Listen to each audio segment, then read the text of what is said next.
Hi friends, ರೀನಾಸ್ ಕಿಚನ್ಗೆ ಸ್ವಾಗತ. ಇವತ್ತು ನಾವು ಬೀಟ್ರೂಟ್ ಪಲ್ಯ ಮಾಡೋಣ. ಅದಕ್ಕೆ ಏನೇನು ಬೇಕು ಅಂತ ನೋಡೋಣ ಬನ್ನಿ ಫ್ರೆಂಡ್ಸ್. ಬೀಟ್ರೂಟು ಎರಡು ತೊಗೊಂಡಿದ್ದೀನಿ ನಾನು, ದೊಡ್ಡದು. ಮತ್ತು ಈರುಳ್ಳಿ, ಬೆಳ್ಳುಳ್ಳಿ ಸಿಪ್ಪೆ ತೆಗೆದ್ಬಿಟ್ಟು ಜಜ್ಕೊಂಡಿರೋದು, ಕರಿಬೇವಿನ ಸೊಪ್ಪು, 4 ಒಣಗಿದ ಮೆಣಸಿನ್ಕಾಯಿ, ತೆಂಗಿನಕಾಯಿ, ಕಡಲೆಬೇಳೆ, ಎಣ್ಣೆ.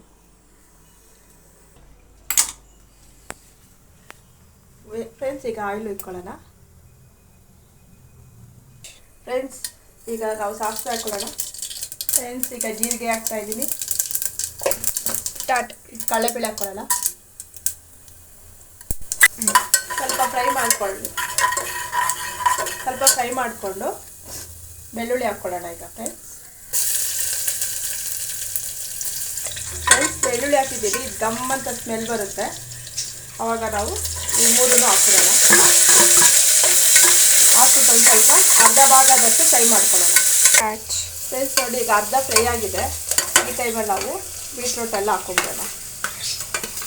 ಈಗ ರುಚಿಗೆ ತಕ್ಕಷ್ಟು ಉಪ್ಪು ಹಾಕ್ಕೊಂಡು ಚೆನ್ನಾಗಿ ಮಿಕ್ಸ್ ಮಾಡ್ಕೊಂಬಿಡೋಣ.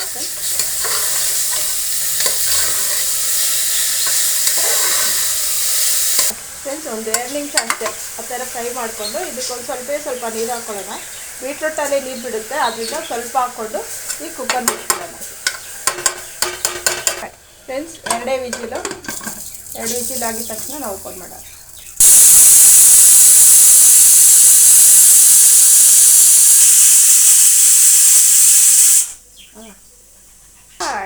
ಇಲ್ಲ ಫ್ರೆಂಡ್ಸ್, ನೋಡಿ, ಈಗ ಆಗಿದೆ.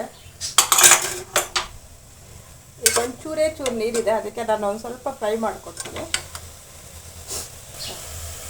ಈ ಟೈಮಲ್ಲಿ ನಾವು ತೆಂಗಿನಕಾಯಿ ಹಾಕ್ಕೊಬಿಡೋಣ. ಫ್ರೆಂಡ್ಸ್, ನೋಡಿ, ಈಗ ಮಿಕ್ಸ್ ಮಾಡ್ಕೊಳ್ಳೋಣ. ಆಯಿಲ್ ಸ್ವಲ್ಪ ಆಚೆ ಬರಬೇಕು, ಅಲ್ಲಿವರೆಗೂ ಸ್ವಲ್ಪ ಮಿಕ್ಸ್ ಮಾಡ್ತಾ ಇದ್ದೀವಿ.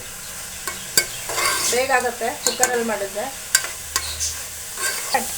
ಫ್ರೆಂಡ್ಸ್, ನೋಡಿ, ಸ್ವಲ್ಪನೂ ನೀರಿಲ್ಲ. ಈ ಥರ ಫ್ರೈ ಆದಮೇಲೆ ಬೀಟ್ರೂಟ್ ಪಲ್ಯ ನಿಮಗೆ ರೆಡಿಯಾಗಿದೆ ತಿನ್ನೋಕ್ಕೆ. ಯಮ್ಮಿ.